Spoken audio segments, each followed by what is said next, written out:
Hey everybody, thank you for joining our webinar today. We appreciate the time that you take out of your busy lives and busy days for us. Today's topic is Rundeck KPIs and ROI improvement inside of your organization. So this is actually a topic that lots of our users, present and past, and even prospects have been asking about. They know the value of Rundeck, they can sort of feel it, but sometimes it's hard to make that sales pitch up inside of your organization. You know what you're improving, or a lot of times we have people higher up in the organization that want to go, hey, what is the value of doing some of the things that Rundeck brings to the table? How can we quantify that in some sort of measurable sense? So we're going to go over that topic a little bit today, high level. Obviously, your use cases will vary inside of your own environment, but I want to give you some examples and things to think about as you look at doing incident management and doing self-service operations inside of your organization. Now, you've seen this before. There's 1,001 messages that have been coming to you just in the last week and over your entire career telling you, oh my God, the cost of downtime and how to measure it. And each minute of downtime costs you X or Y, depending upon what industry you're in, and it's terrible and it's horrible. I'm not going to rehash that in this presentation. You already know it. But what we find interesting is that most of that conversation is downstream from the incident itself. And that doesn't invalidate it. In fact, that is the number one thing. What does downtime cost you per minute, per hour, per year? And how can you make it better? And that's still important, but there are other things going on inside of it that are a little bit upstream from it, and that's the cost inside of it and the incident itself. And so today I want to focus on what that actual full cost of incident is, not just downtime. I don't want to talk about your RTOs or RPOs. You know all those things. But what goes into an incident? And what are people doing inside of your organization? So there are some numbers that are reported back to us from Rundeck users, just like you. And in fact, if you have different numbers that you think are higher or lower, or what your experience has been, please reach out to us. We love to hear from our users and understand what's going on inside of their environment. But here's a sneak peek of some statistics that we actually get from real Rundeck users. And I'll go over some of those a little bit later, but let's talk about where time wasting is going on. So that lean classification that talks to the IT processes that we help improve, the defects, waiting, motion, skills inside of your organization. You know that time is money. Captain Obvious can tell you that. But there's all those repetitive issues, correcting work, things that should have been automated, waiting for people. That's extremely expensive. Every time an incident is open, it doesn't matter what you're doing or who you are inside of an organization. When you open a ticket and you wind up in a queue, you're waiting, and maybe somebody's waiting for you to wait. Interruptions, there's costs to interruptions. There's some statistics behind that. And most of this boils up into what we can call toil inside of your organization. So if we look at a typical incident, this is an outage, something's happened, your PagerDuty alert or whatever alerting goes off, and whether it's 3:15 a.m. or 3:15 p.m., you can decide which one of those is more painful to you. You've got people screaming at you, there's a problem, there's an alert, what's wrong? You have all of these skills that are disparate across your organization. You've got people working on actual projects. You've got, again, more waiting, more queuing, moving over to different tools, and you've got to bring in the experts to figure out what's going on. You have to bring in the experts to figure out how to fix it. So the question is, how do you communicate? How do you coordinate these things? Do you have to go and decipher the wiki to use a skill you haven't used in 3 years? Is there some ad hoc tool or script that you didn't know how to use? You're escalating. There's issues going on inside of your organization. And these incident management things come up inside of there. Maybe you don't have access to that thing, even you knew how to fix it.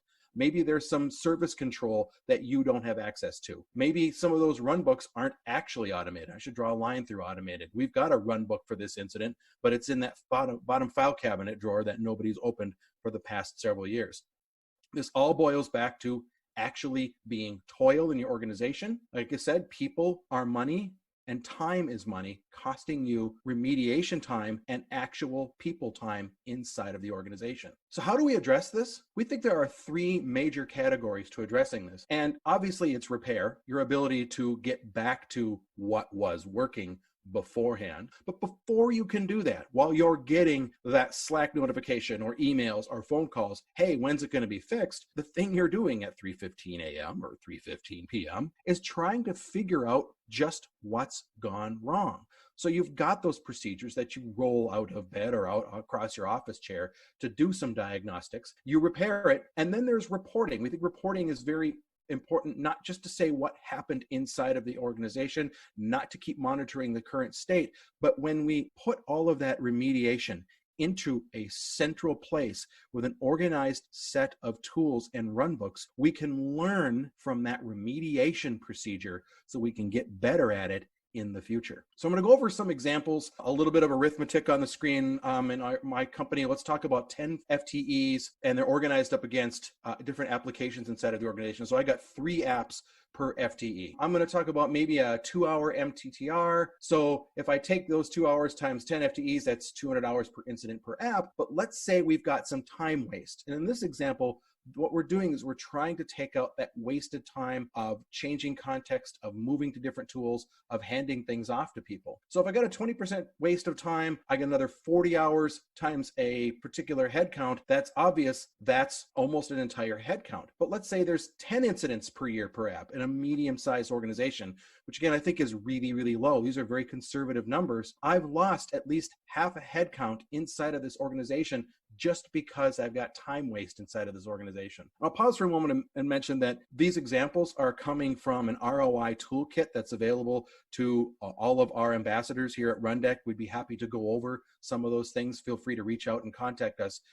This is just one of 3 or 4 different ways we can measure ROI against Rundeck. Another one might be ticket elimination. I think this is one of my favorites, where what we're doing is we're trying to get people out of queues, which are extremely common inside of an organization. So again, I'm going to use 10 FTEs. I'm going to use, again, what I think is a very conservative number of $65 an hour per FTE, along about $130K a year.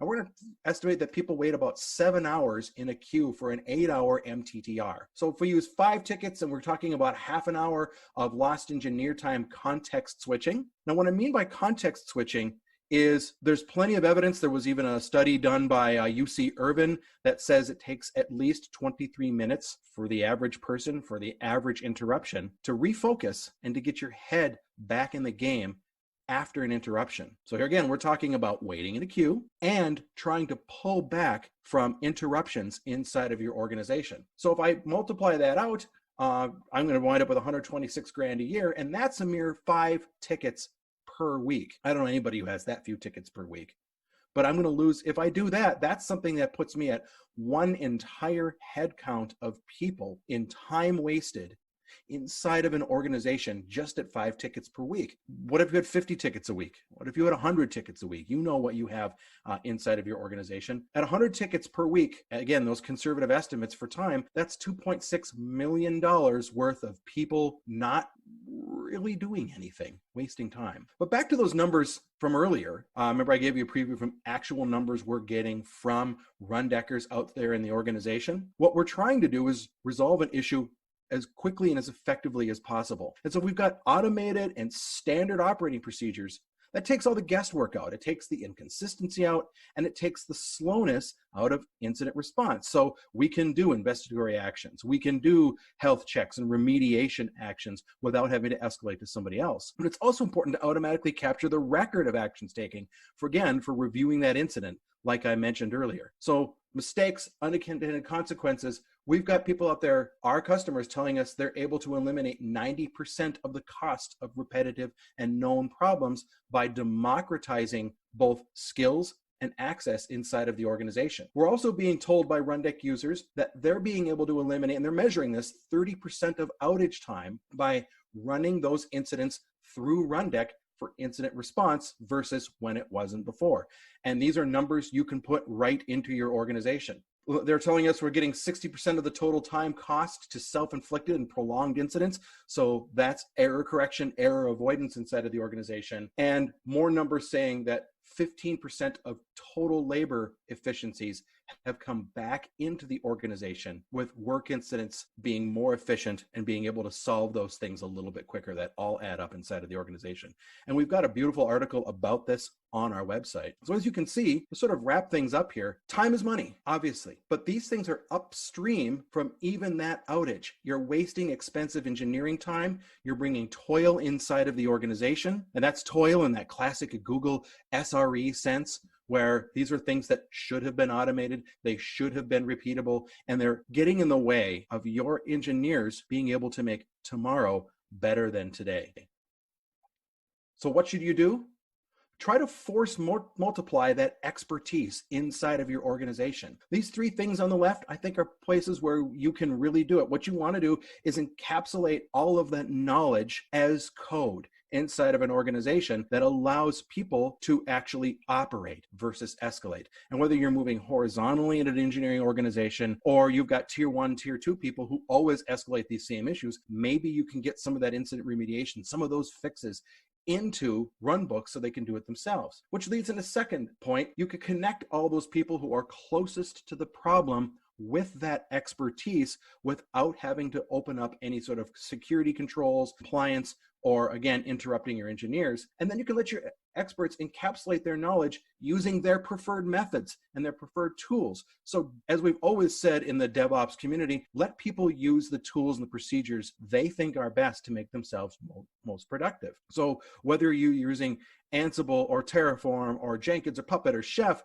bring those tools back up behind Rundeck and make them democratized and available inside of your organization. And we think you'll see a very powerful return on investment by making these changes inside of your organization. So I promised you this one would be really quick today. I wanted to get some ideas up inside of your head about how you can see ROI in your organization, whether you're just doing it inside of your level or you're trying to convince people that you really do see money time come back from doing incident management and self-service operations inside of your organization. We encourage you to reach out to your representative from Rundeck. We can go over those things and use real numbers from your team inside of Rundeck. So I'll leave you with some resources. I'm also going to post these up into the chat of this webinar. So you've got some URLs. We do have an article, a kind of a synopsis of the talk I just gave right now out at rundeck.com/Rundeck ROI. I'll give you a link to the Carnegie Mellon study. There's an NYT article about the cost of interruptions, where those come from, how people are trying to fix them up. I encourage you to also look at a really good example of incident management where we've teamed up with our friends over at PagerDuty, which allows you to take those notifications, those incidents, and actually act upon them immediately, even automating some of that diagnostic so that when you look at an alert, you're not engaging that when you finally get to it. It's already been run from you, takes over from that dogpiling situation, people overlapping and bumping into each other with skills. And if you have any other questions, input, comments, or you want to go over any of this, rundeck.com, contact us. It's right there on our front page. And I thank you for joining us today.